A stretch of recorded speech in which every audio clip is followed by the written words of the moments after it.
Welcome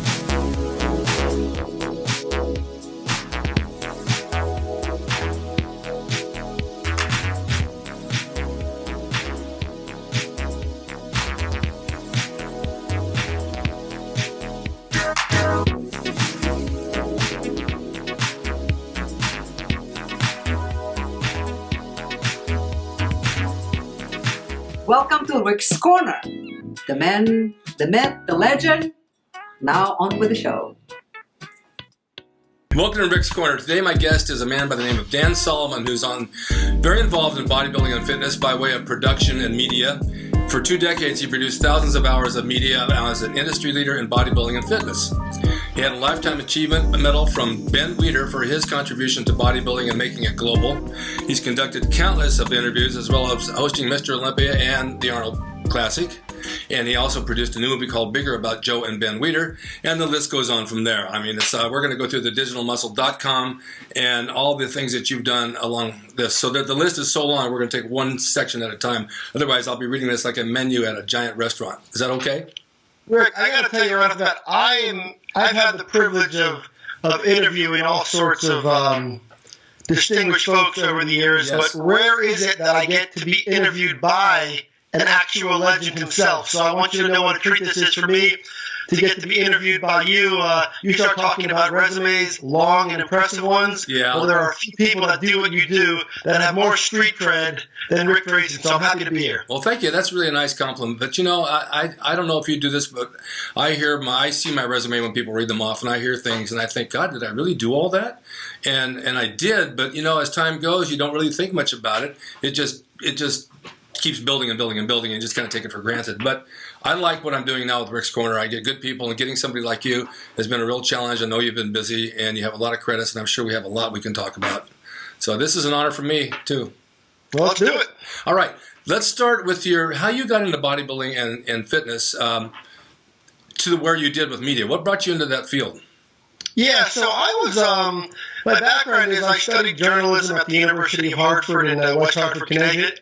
I also studied broadcasting at the University of Miami for a brief stint. Mm-hmm. And through that,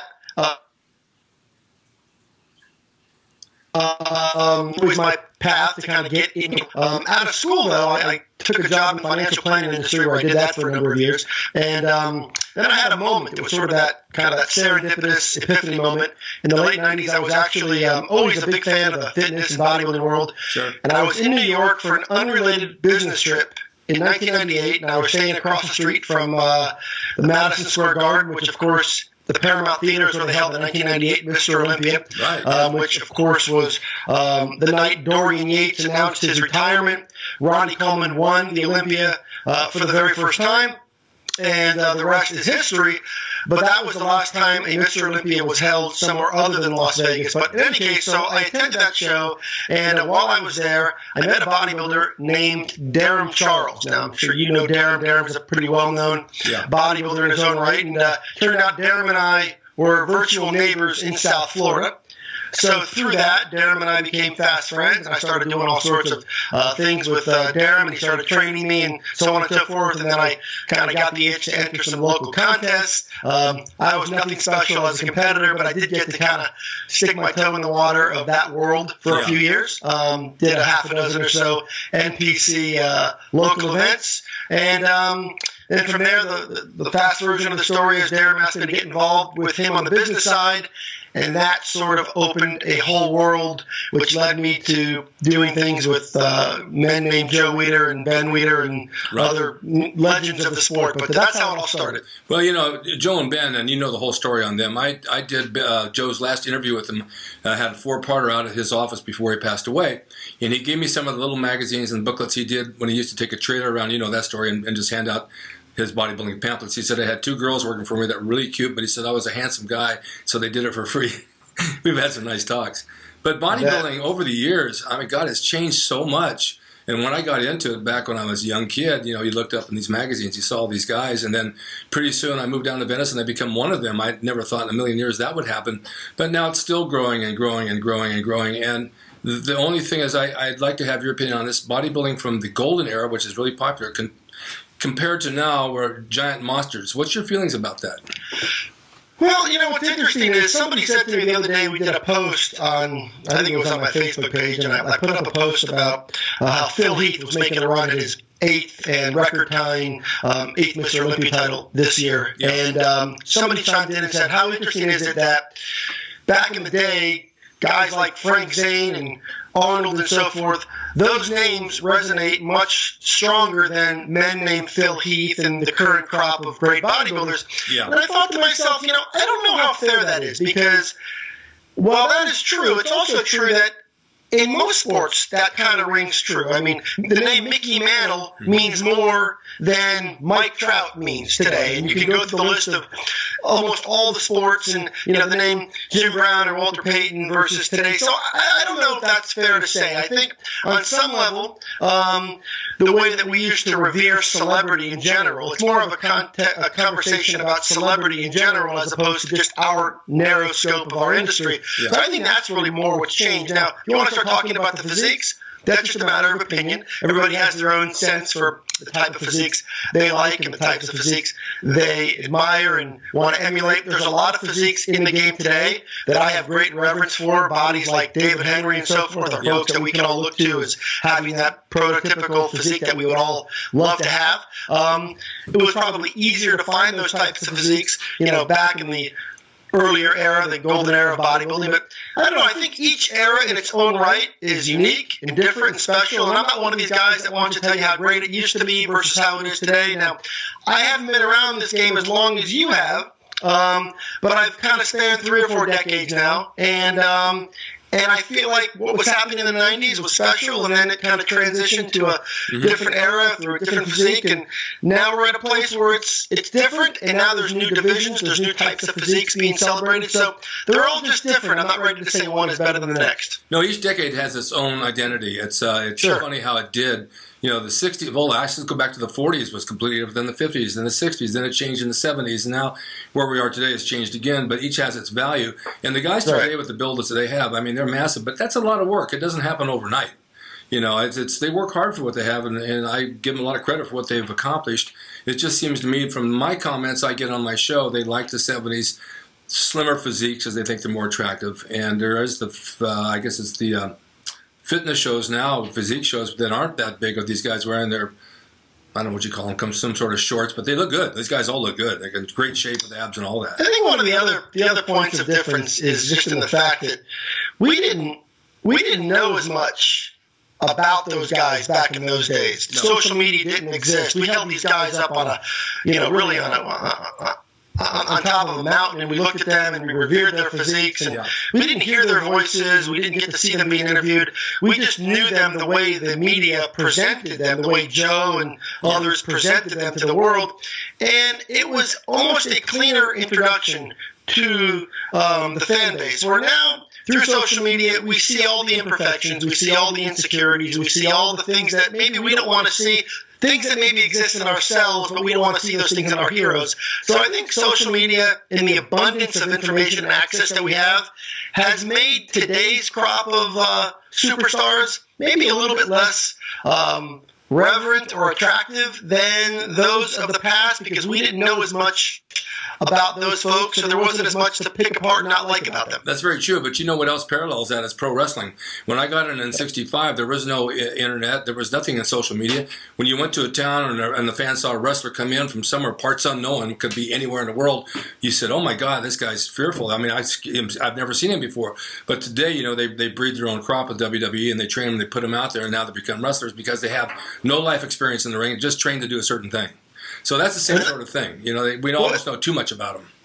And that's why, Rick, that's why this is so great that you have this format, because you, perhaps more than anybody else in this game, you've been around that wrestling world, you've been around the bodybuilding world, you've been around pretty much every corner as an athlete, as a member of the media, as an artist, in every corner, in every discipline. So for you to say that probably carries a whole lot more weight than when I say it, because I haven't been as plugged into as many, factions of this world as you have. But no, I think your perspective is spot on. Yeah, I'm a world of stories. The nice thing is, even at my age, I remember every little incident that ever happened.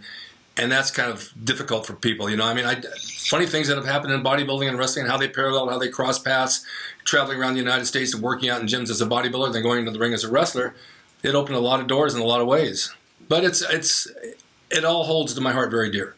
Every bit of it. I would never change anything I've ever done. You know, even the artwork, the music, and all that, and the Gold's logo and the World Gym logo. It's all history. You know, it's just all part of what it is. So sure. I have notes here because I have to. Oh, let's talk about your. Well, you've written for many magazines.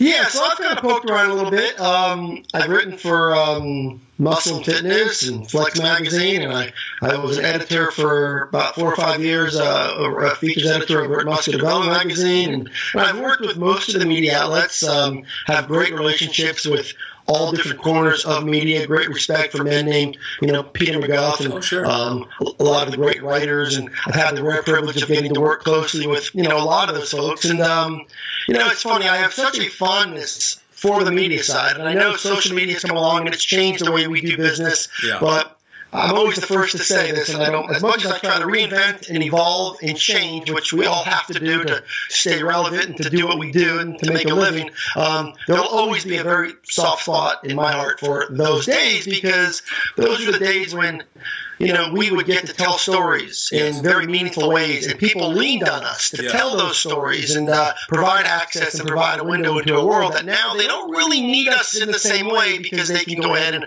everybody who's got an Instagram account basically has their own magazine, right? That's the idea. So it's very much changed the way we operate and the way this game is played. But I've done it for a little bit, and then I transitioned to the broadcasting side. I started a program back in 2005 called Pro Bodybuilding Weekly, which was the first talk radio show devoted exclusively to the world of professional bodybuilding. Yes. And so we did that, and then we've done some other things, webcasting and some other projects. But we've been at it for a little bit. I think the media end is the most fun thing for me to do. Having my show and having people on and talking about the past and their opinions on stuff, I mean, this is what I was meant to do. I was a guitar player originally with Capitol Records, and I thought music's going to be it. Then I went to wrestling. My parents said, "You're a Jewish boy, you don't wrestle." I said, "Mom, it's an entertainment business, and there's money in it. So look at it that way, right?" And the stage is my pulpit, and there's where we go. We feed the people. But this show, too, it reaches a lot of people. Like with you being on here, it's going to get a lot of views, and we talk about things that are important to bodybuilding and fitness and nutrition, because it is important today. And I've always said the body over the past 100 years hasn't changed. We have the same organs. It's just how we feed it and how we train it. And that's how we get our results. But the organs are the same. It's not going to change. Make sense? That's right. It makes perfect sense. And now we have access to so much information, which is a big part of it. It used to be where I remember, back in the 90s when you would attend an event. I remember I attended an event in the late 90s, and Chad Nichols, the esteemed bodybuilding guru, was speaking there. By the way, happy birthday, Chad. Today happens to be Chad's birthday. He's a good friend of mine. I remember we all lined up to get in there, to just pick his brain and to hear what he had to say about contest prep and sodium manipulation and all the other things that people want to know about that normal people don't get access to. So we were so excited about it. But nowadays, there's just so much information. There's books out. There's just so much great material out there. So that's kind of leveled the playing field, because no longer do you have to be rich and have VIP access to be able to get a hold of information that can really change your body. Now we all have access to it, so it's just a matter of who's willing to work. Yeah, it's the thing is with a diet, it's, when I started, it's just eat a lot of protein. Just eat a lot of protein, and that's what I was told by the guys in the 50s. And it's changed a bit today. You got to have. They say, hey, you drink cream because it's better for you to burn energy, and then you have the Atkins diet, the Zone diet, and all these diets. They're basically taken from the bodybuilders from the 50s and 60s. It's the same diet, high protein, low carb. In today's world, and people in Beverly Hills say, well, I'm taking the Zone diet, I'm doing that. So you're doing the bodybuilding diet. It's the same thing, but they never heard of that. So that's right. And it's gratifying, right? It's gratifying to see the way the world has really embraced the bodybuilding culture. I mean, there was a time there when, we were the redheaded stepchild. Now you look around and you see that all corners of the physical culture have looked to us, and whether they're willing to admit it or not, they've looked to us and they're embracing it, which is, and we'll talk about the movie in just a moment, but that's why the movie was so well timed to tell the Joe Weider story, because I think now more than ever, people understand the connection that time in the late 30s, early 40s, and 50s had to connecting the dots to kind of where we ended up today. Oh, I think that's perfect. We were real rare people back in the 70s at Gold's. I mean, it'd be like a dozen of us, Arnold, Frank, and myself, and we'd go down to the marina at night, which is only a mile away, and that's the clubs, the dance clubs where you go pick up chicks. And we walk in there, and people will just look at us like, where did these guys come from? Some other planet? You know, they weren't used to that kind of body. But, you know, they did envy it, but it wasn't accepted like it is today. So that's true. What you're saying about the movie should connect all the dots. There's just so much out there. And the thing that kind of bugs me in a way is I can go down to Venice or I go to Gold's or North Hollywood and I can ask anybody over there, do you know who Joe Gold is? And they say, no, I never heard of him. And that's kind of sad. If there was no Joe Gold, there would be no Gold's Gym today. If there was no Joe Gold at us and the logo I did, it wouldn't be what it is today. That's right. It's something else, you know. But that's history, and they should teach that in history class. This is how it is. So that's right. And you hope, and you really hope that people start to take a moment and to really understand, you know, the important things that happened, you know, back in those eras, and understand the role they played and the way we view nutrition, the way we view training and body composition, all these things that were happening long ago that were dismissed. There was no muscle in Hollywood. Athletes looked like Babe Ruth. It was a whole different way of thinking. Yeah. And now we've really kind of come full circle, and now everybody in Hollywood's walking around with six-pack abs and biceps, and it's been fun to see the transformation of the world. The only kind of part you could get in Hollywood back in the 70s if you were just a thug against the wall. Right. Thug 1, Thug 2. That was your title. Bouncer 1, Bouncer 2. Bouncer 2. And that's just the way it was, but it's changed tremendously, and it all for the good, and I'm glad to see that as well. Now, let's talk about the movie Bigger, because this is really important. Tell me what this is about and when it's going to come out. Okay, so the story goes like this. About 5 years ago, my good friend Steve Jones, who's out in L.A., he's a very respected, bona fide filmmaker. He had just finished a couple years prior to that making a movie. It was called You Don't Know Jack. Starred Al Pacino. It was a story of the legendary Dr. Kevorkian, you know, Dr. Death. The film was on was an HBO original film. Pacino won the Golden Globe for Best Actor for it. Steve is his sweet spot is basically telling those biopics, stories about, you know, complex individuals who have, you know, changed the world in many ways. And Dr. Kevorkian's story certainly speaks for itself. So Steve called me the day after Joe passed. He had read about it in the LA Times, and he says to me, tell me a little bit about this Joe Weider. It sounds like a remarkable man. So we kind of went back and forth, and I told him, you know, what I knew about Joe and his story growing up in the 1930s in poverty in Montreal, dealing with things like anti-Semitism and a mom who didn't really want him out of the gate. And it's a very interesting story. And, of course, the way he viewed the world and the way the world would one day become, he sort of saw it before everybody else was prepared to see it. And so we went back and forth, and we joked that it would be an interesting film, right, because that's what Steve does. And Steve was quick to inform me that the only way you can make a movie like that is to have real access to the family, life rights to the story, and that's the only way in Hollywood you can make a movie that has any real credibility or integrity.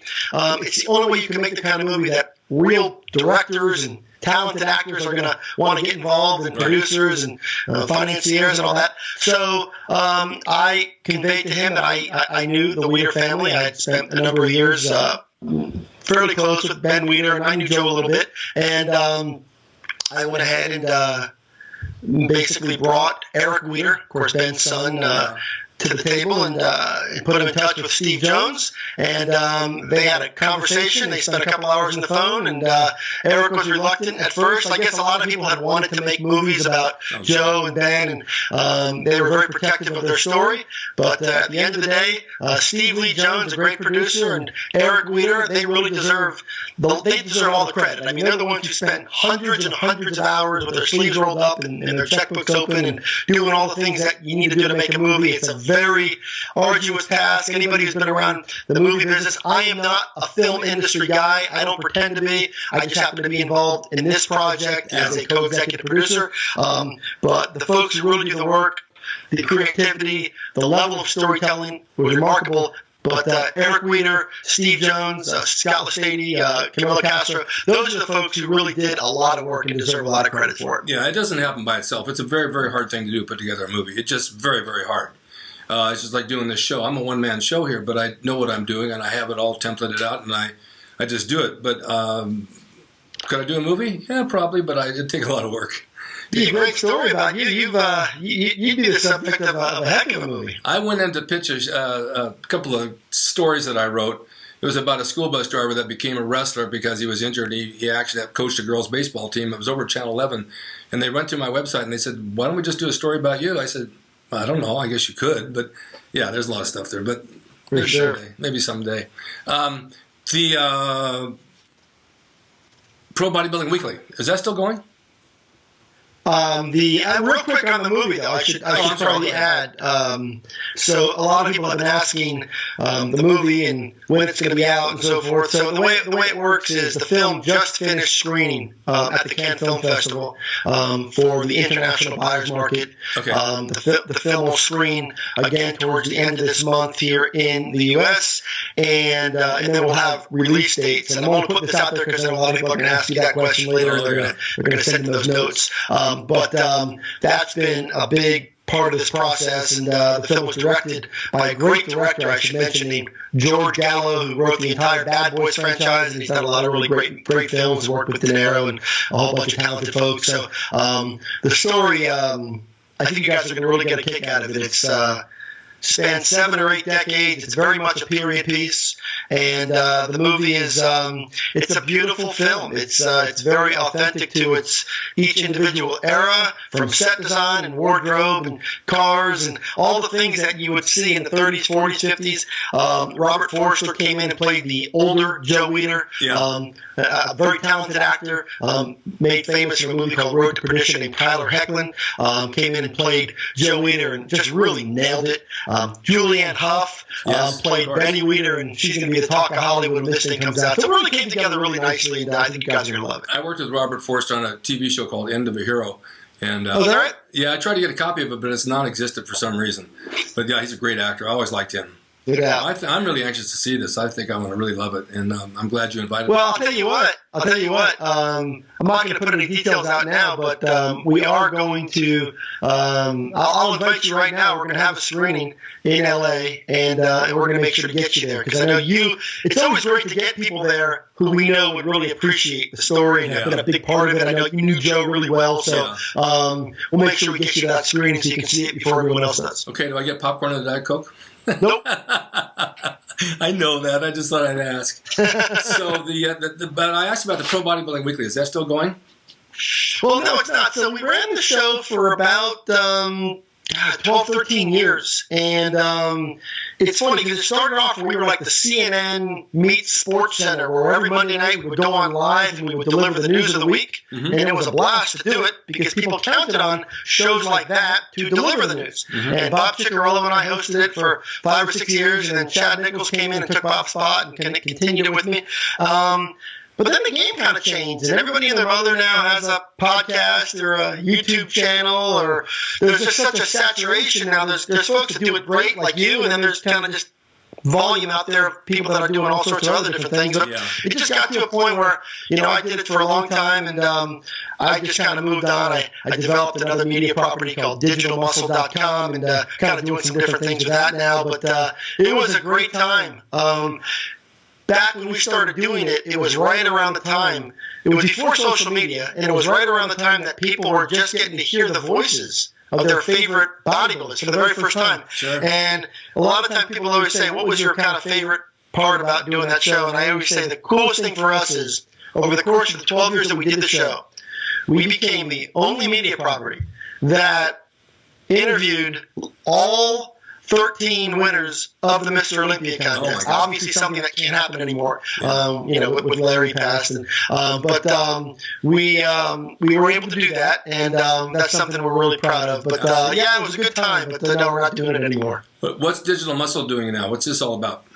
So digitalmuscle.com is basically a fitness industry media hub that we built a couple years back, and the purpose of it was to sort of be this content aggregator. All original content. We don't go ahead and just steal other content. We all of our own content, and it's very diverse in nature, training and nutrition and research and fit recipes and motivation and video series, and we have all sorts of really great, influential fitness industry personalities that are providing great content every single day, and it's grown into something pretty formidable, and we're proud of it, and it's basically a fitness industry media hub that sort of spans a very broad cross-section of all things that would interest people that care about physique transformation and fitness and bodybuilding and all those things that folks like you and I care about. I like that idea. Do you have Rick's Corner on there, right? Well, we should. Why don't we? I'm asking you. I don't know. Maybe you don't like me. Let's get to work on it. I think we should. This has been really enlightening. Is there anything you'd like to add before I close this out?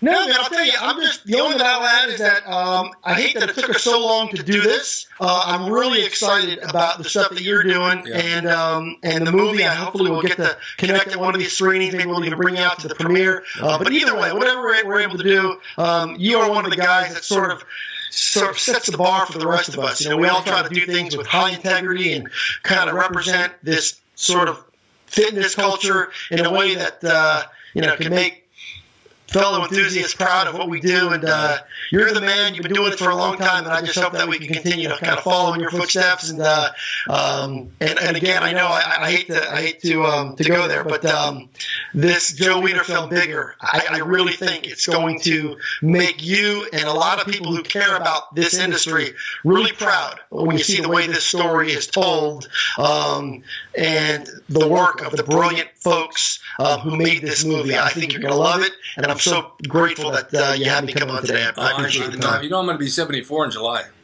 I don't believe that. Yeah, it's kind of frightening. I mean, my health is good, but everybody around me is just like dropping like flies. Like maybe 3 or 4 people a month between bodybuilding and pro wrestling. It's just really sad. And they're younger than me. It is. Yeah. It is. There's something happening, and we've been kind of going through that here now. Now, it's funny. Life, it's very fragile now. I'm gonna take a quick detour here, and I hate to do this, but I'm talking to you now from a city in South Florida called Parkland. And, of course, the world knows about my hometown now because it was, of course, the site of a very tragic event. The folks over at Marjorie Stoneman Douglas High School, and 17 folks perished that day in an unthinkable act. So that whole experience for us has kind of introduced us to mortality and the appreciation of every single day, and of course doing what we can to make sure that never happens again. But really just kind of understanding, the value of a minute, of an hour, of a day, and we all have to really appreciate the time we have here and our loved ones, and just kind of make the most of what we have and what we can do, and really try to impact the world in the most positive possible way. Those words used to be cliche for me. I used to hear that stuff and it didn't resonate. But when I hear folks like you talk about your friends who have passed and the stuff that we've seen here over in Parkland, it really kind of makes you appreciate how precious all of this really is. Well, I feel, and this is going to sound a little strange, but even my girl told me, I feel I'm put here on this earth to bring the history forward and also motivate people to do the right thing and keep them healthy. I'm out here to help people be the best they can be. And I think waking up with a smile every day and treating people like with a big smile when you see them and giving them the opportunity to be nice to them, they'll be nice to pay it forward. And I think it really helps a lot. And that's what I'm all about. My show is all about too. I think it's really important. I agree. Leave that impact. So, Rick, awesome to be here, man. I love coming on, and let's not wait so long to try to do it again. You know, I sat by the phone for weeks in a dark room like a Jewish mother waiting for it to ring with you calling and saying, okay, let's go. I don't believe it. You got so many celebrities blowing up your phone every single day. I'm sure I was the furthest thing from your mind. But I mind. wanted you. I thought we had a lot to talk about, and I think this went very, very well. And I'm just so happy that we were able to do this. It really warms my heart, seriously.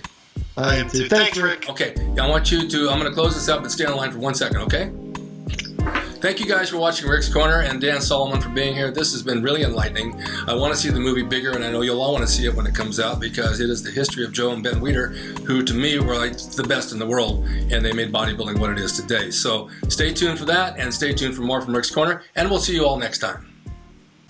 Hey everyone, now you can have the Gold's Gym logo drawn by me, the artist Rick Drasin, personalized and made out to you and signed by me to frame and put on your gym wall or wherever you see fit to do so. It's a piece of bodybuilding history, It will never be duplicated again. It's the largest selling icon t-shirt logo in the world. And I'm the guy that drew it. And I will draw it for you. Just go to my website, rickdrasin.com, and order there. You can pay through PayPal, and it'll be sent out right away. And be sure to watch Rick's Corner for all the videos on bodybuilding, nutrition, fitness, pro wrestling, and anything that suits your interest as far as getting physically fit and being the best you can be from the golden era of bodybuilding.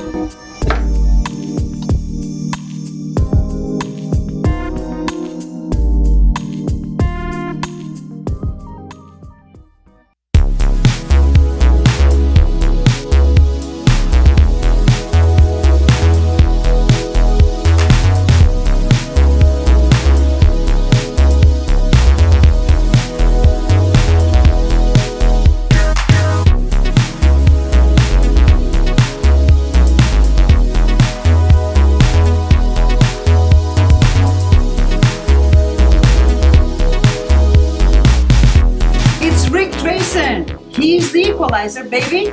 See you next time.